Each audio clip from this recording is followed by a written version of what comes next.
একটা কথা অলওয়েজ মাথায় রাখবা, একজন মেয়ে তার হাজবেন্ডের ব্যাপারে অলওয়েজ এটা আশা রাখে, অলওয়েজ একজন মেয়ে এমন স্বামী চায় যে তাকে পাগলের মতো ভালোবাসবে, যে তাকে পাগলের মতো কেয়ার করবে, যে তাকে অলওয়েজ প্রত্যেকটা বাক্যে প্রত্যেকটা কথায় ভালোবাসার প্রকাশ ঘটাবে। কারণ মেয়েদেরকে আল্লাহ তাআলা এমনভাবে ক্রিয়েট করেছেন, এমনভাবে এদের সৃষ্টি হয়েছে যে এরা ভালোবাসার পাগল, এরা ভালোবাসা চায়, এরা ভালোবাসা পেলে পুরো পৃথিবী তোমার জন্য উজাড় করতে প্রস্তুত হয়ে যাবে, ঠিক কিনা বলেন?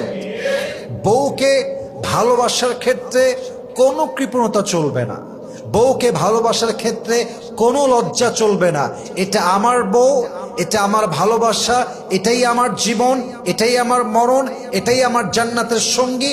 অতএব তার সঙ্গে আমার ভালোবাসা এত বেশি হবে যে পুরো দুনিয়া একদিকে, আমার ভালোবাসা একদিকে, আমার ভালোবাসার শক্তি, আমার ভালোবাসার পাওয়ার আরো বেশি হয়ে যাবে, ঠিক কিনা বলেন?